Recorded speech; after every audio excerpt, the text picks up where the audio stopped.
सिरपुर गिरा है रक्त कला पार्ट 16 खून की गूंज।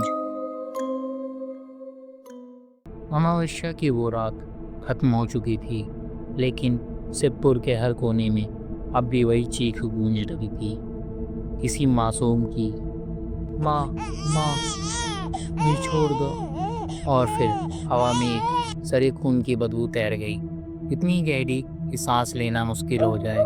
उस रात के बाद सौरभ और कुमकुम का घर अब घर नहीं रहा था, वह एक कब्र बन चुका था, जहाँ हर दीवारों से खूनी रिश्ता महसूस हो रहा था। और तभी कुमकुम के कानों में अचानक वही आवाज़ गूंज उठी, पहला शिकार पूरा हो चुका है, अब अगली रात का इंतजार करो।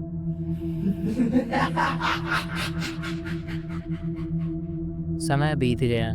हर अमावस्या और पूर्णिमा की रात के बाद कुमकुम का गर्भ और गहरा होता गया। 8 महीना पूरे हो चुके थे और अब सिरपुर के हर आंगन में खौफ छा चुका था। हर रात एक मासूम बच्चा गायब होता, ना कोई सबूत ना कोई लाश, जैसे जमीन उन्हें निगलती जा रही हो। गांव वाले अब डर के मारे रात को अपने बच्चों को बाहर निकलना बंद कर चुके थे, लेकिन डर से भी बड़ा था अंधेरे का सन्नाटा, जिसमें हर किसी को लगता कि कहीं उनके घर से भी कोई बच्चा ना उठ जाए। आखिरी अमावस्या की रात।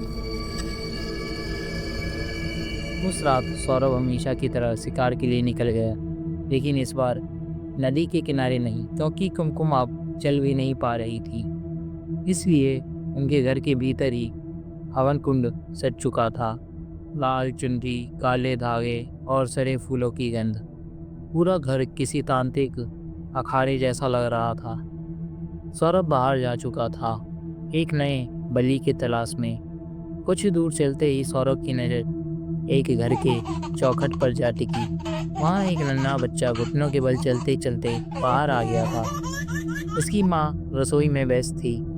सौरभ ने उस बच्चे को देखा और धीरे धीरे उसके पास बढ़ा, और उसने तुरंत ही उस बच्चे को उठा के वहाँ से तेजी से निकल गया।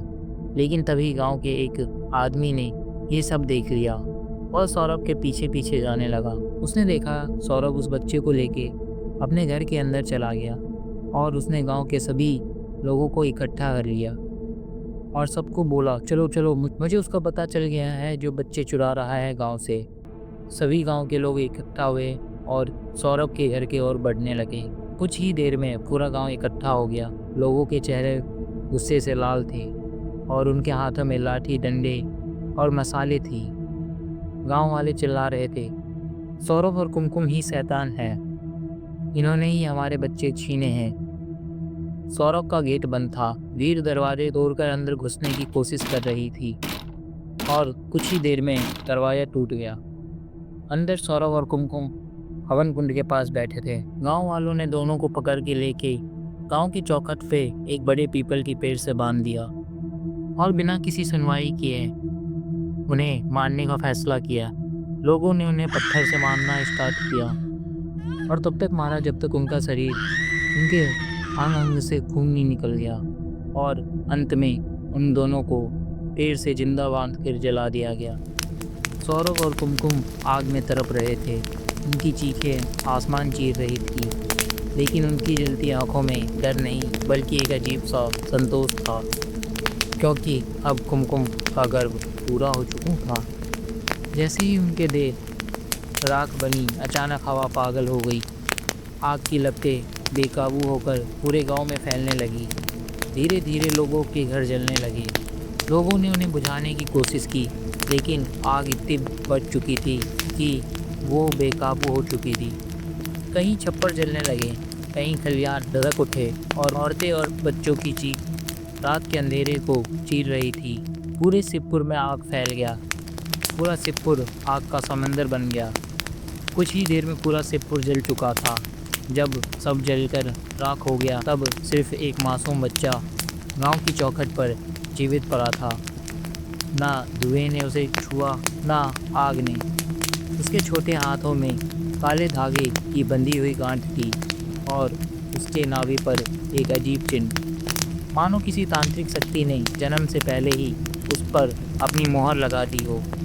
वो बच्चा शांत आंखों से जलते गांव को देख रहा था। उसकी हंसी ऐसी थी जैसे किसी औरत की चीख बच्चे के गले में फंस गई हो। और तभी आग की राख से एक सफ़ेद साट गूंजी। आखिर कौन था वो बच्चा और क्या हुआ उसका? जानने के लिए सुनते रहिए शिवपुर की डायन रक्त कला। अगर आपको हमारी कहानी पसंद आ रही है तो वीडियो को लाइक करें, अपने दोस्तों के साथ शेयर करें और चैनल को सब्सक्राइब करना ना भूलें।